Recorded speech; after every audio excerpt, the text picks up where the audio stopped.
Folks, this is a Estero trail, and I was looking at the land. I was like, well, this looks like shit. It's probably grazed. Boom. It's absolutely covered in manure. I mean, all the evidence that I could possibly need is right there, except for the cows who are just somewhere else at the moment. Livestock equals death of habitat. Period.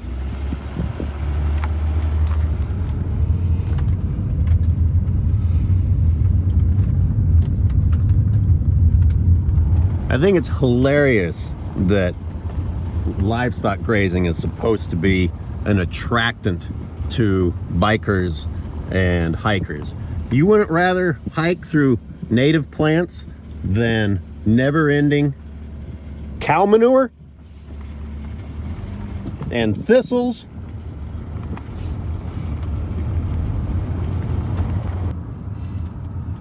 But hey, at least the road has been repaved.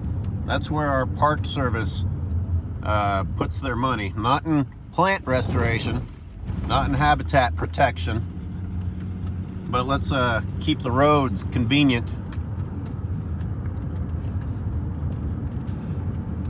Maybe restore the seashore, let it heal, and then you can spend some money on the roads. You see the death in front of me? I can tell you right now that that is a result of cattle grazing.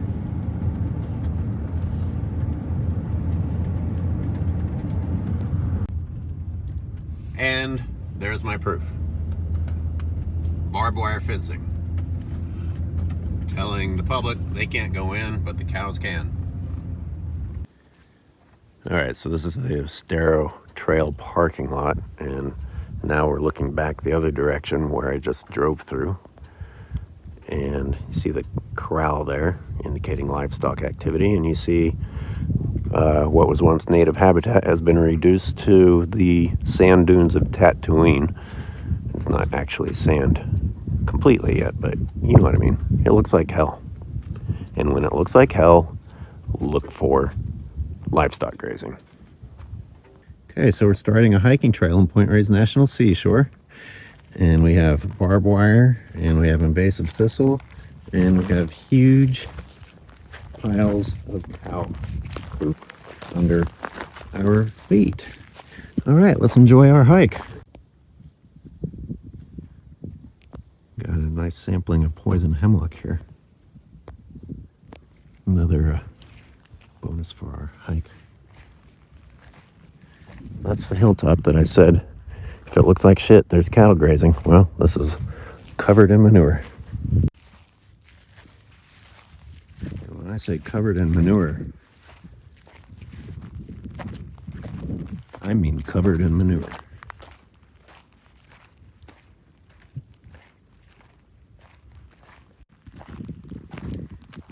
Invasive thistle and shit.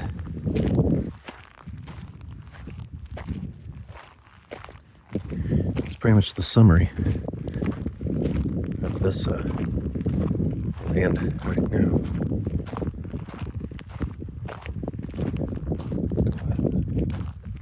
Sometimes it's white, sometimes it's dark. It's all manure. I'm just filming this because so many people like to claim that cattle are good or helpful, or they'll just say, well, they're supposed to be there, they're leasing the land. You know, take whatever argument you want, but digest what you're seeing. And everywhere that there is cow shit, the habitat also looks like shit. That's nice. This is an example of being a steward of the land. You just leave your barbed wire coil.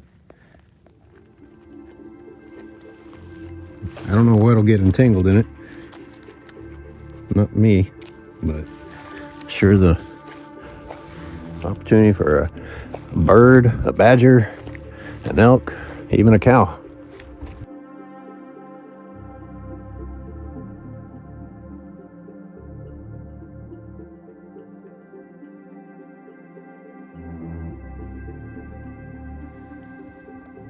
backside of that hill. And you see all the white and the dark spots.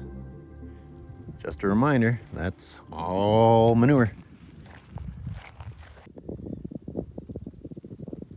I know I'm beating a dead horse here, but I don't think it sinks in for people.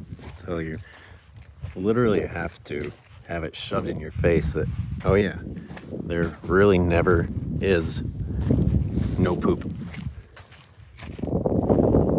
or thistle. Good God, look at this. And what we're coming up on here looks like it's a little supplement area for the cattle. We've got a block, we got, good God.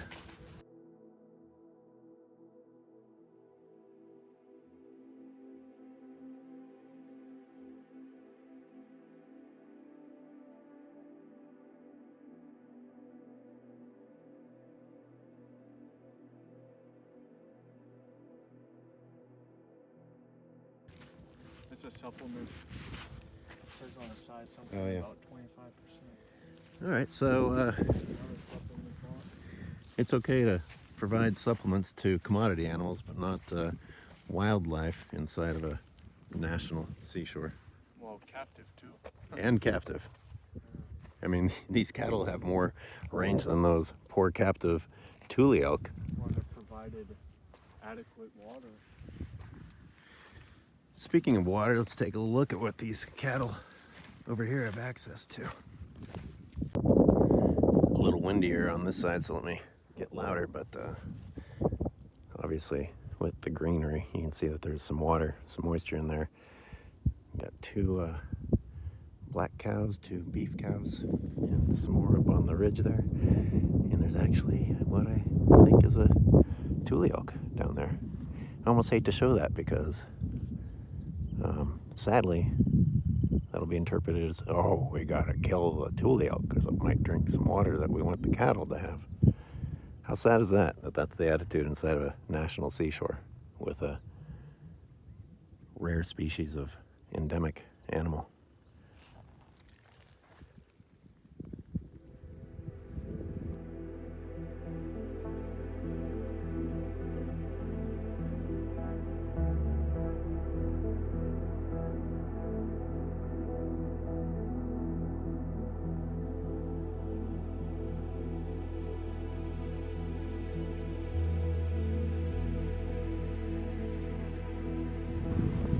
I hadn't even noticed that the fence was blocking them.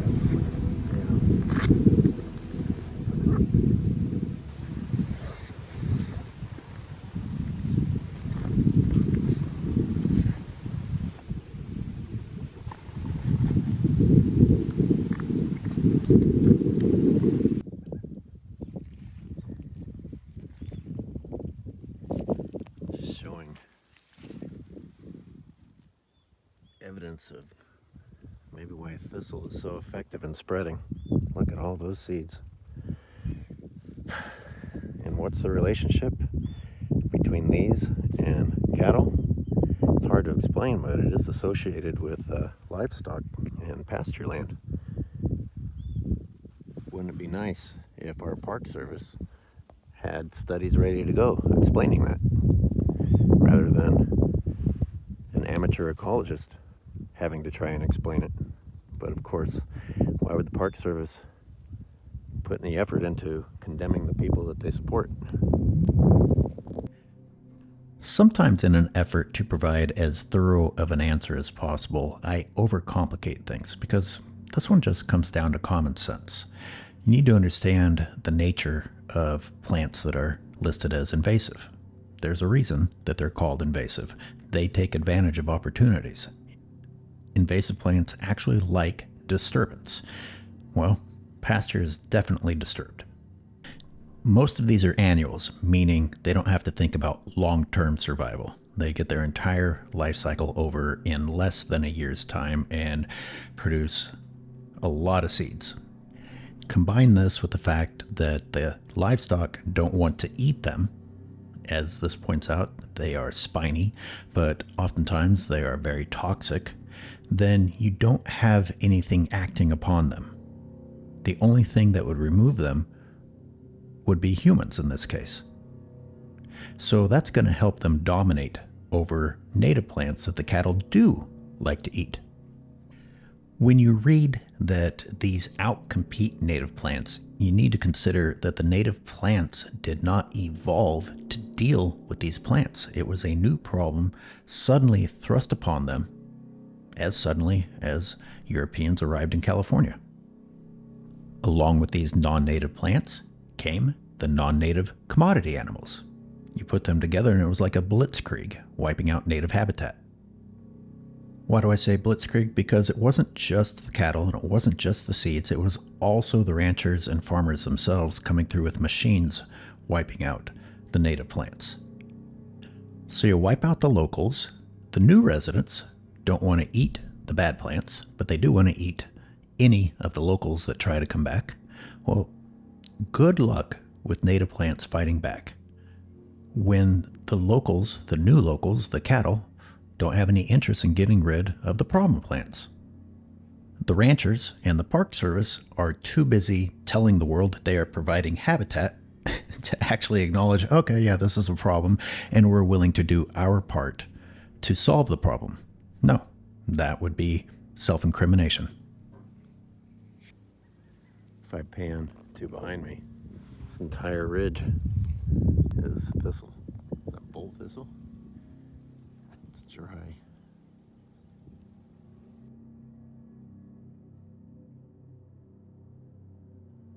It's not a friendly plant though. Jeez.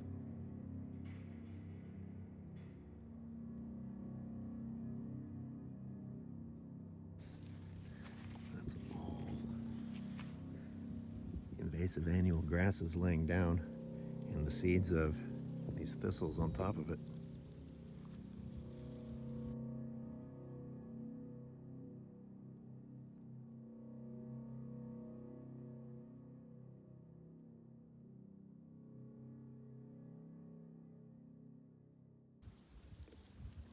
We need Park Service or volunteers out here nipping that stuff in the bud before it gets even worse.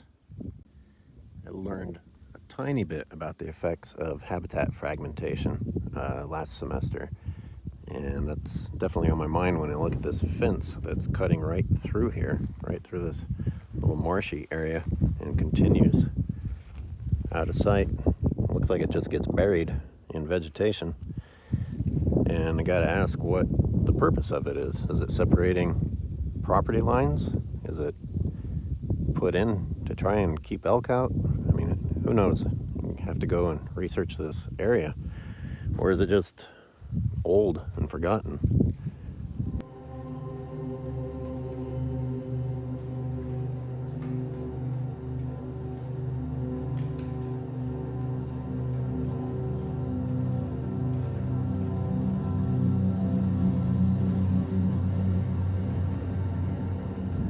But the other thing is, you know, from up on the hills where we saw all that cow poop, you know, this is potentially a good resource for animals, but we also have to consider via seepage how much cow manure is making its way down here and contributing to the over fertilization of plants that love cow manure and the E. coli resulting from that. How much has this water supply been changed and affected and contaminated? You can't deny the amount of manure there is, and it's got to end up somewhere. Where's everything coming down to? As friends have pointed out, you actually don't even have to wait for the runoff. Cattle, for whatever reason, like to defecate in water, their own water supply. I don't know anyone that has footage of elk doing that to their water supply. I don't know why cattle do that, but it's worth noting that cattle will poop and pee in their water supplies. It was also pointed out to me that this could be some BS attempt to claim rotational grazing in order to hurt the habitat a little bit less, because you have to force cattle into behavior that doesn't hurt the habitat. But as you can see,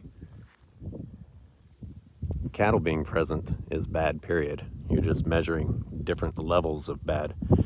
And if this wasn't so well hidden in an area that no one ever goes, would this be considered an important native wildlife habitat that should not have a fence running through it and should be fenced off from cattle so that they don't damage it? Look at the size of these cattails. I mean, that's pretty amazing. I don't see that many places. Not that I'm a cattail authority, but I know birds love them. I know red-winged blackbirds love them. Look at the amount of rush that is growing in here. So we've got rushes, we've got the cattails, we've got willow, we've got Pacific waxtail myrtle, we've got other species of trees. We've got, behind me, we've got pines and cypress. And I have already gone beyond the amount of diversity that's in the entire Tule Elk Reserve just in one quick pan here. And I didn't even mention the coyote brush and the other brushes here because it does have that in the Tule Elk Reserve, but this place has it plus everything else. And I was told by a Tule Elk biologist that Tule Elk aren't even big fans of coyote brush. It's just what they have to deal with out there. And another note on all this rush, before we even get into what animals benefit from it and what animals like it, well, how about the root system? How about the fact that these are perennial, that they are long-lived, and that their roots are providing a service? You want to talk about carbon sequestration? Well, if anything's doing it, it's this and not these annual agricultural grasses that have a garbage root system but do provide fire fuel and are spreading like wildfire. All right, well, here they come. Let's see how many of them defecate in the water. And they're all coming at once. I wonder if a rancher sent them this way, and if we're in danger of being shot for being inside of a national park that our tax dollars paid for.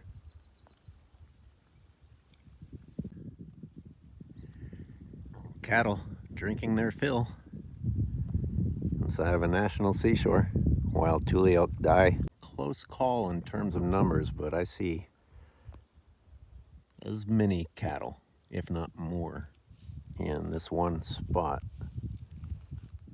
than I saw hiking all of the reserve yesterday, the Tule Elk Reserve. I guess we can scratch the rotational grazing theory, because there's cattle up there, there's cattle here. So we just have a nice barbed wire fence in the middle of the National Seashore, one of many that people are unaware even exist.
You can see that this has been trampled to hell, and by that gigantic cow patty, you can tell what animal is doing it. So is this supposed to be red-legged frog habitat that's getting crushed under foot of 1,000-pound animals?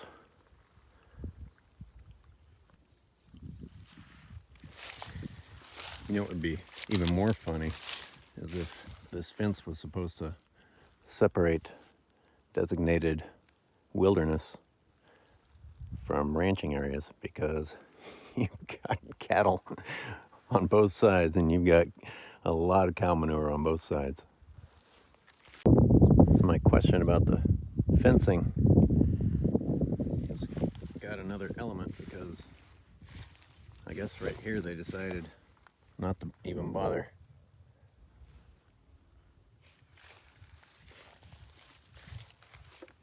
And it continues that way for as far as I can see.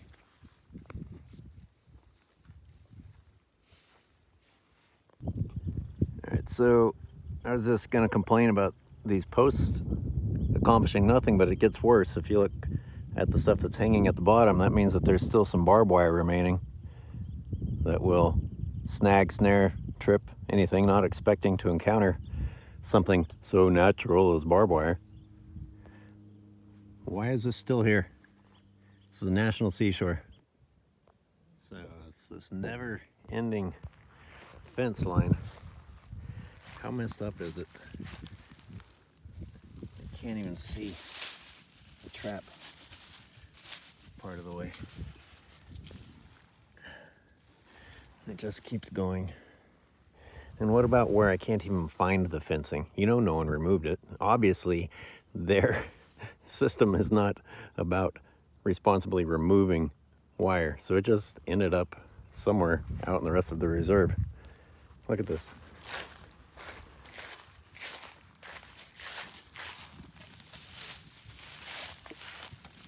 There's a nice little surprise waiting for any living creature. Human, elk, coyote. Good God, it just fell apart in my hands. Now what do? Do I haul this out to be a good Samaritan, or am I supposed to leave it because I found it inside the National Seashore? You don't see that every day. All right, we're going to end part 1 there, and I'm only partway through 13 on the map. If you look at 13 and 12 together, that area is bigger than the Tulioke Reserve. And with that in mind, remember, people often think of Point Reyes National Seashore as this wonderful place for wildlife, National Seashore. But again, you take another look at this map and you see that it's dominated by areas that are ranch land. If this is what we're doing with a National Seashore, then where exactly are we going to set aside land for nature, for the wildlife? I think this video rather thoroughly showed that rangeland is not habitat, but is in fact the death of habitat.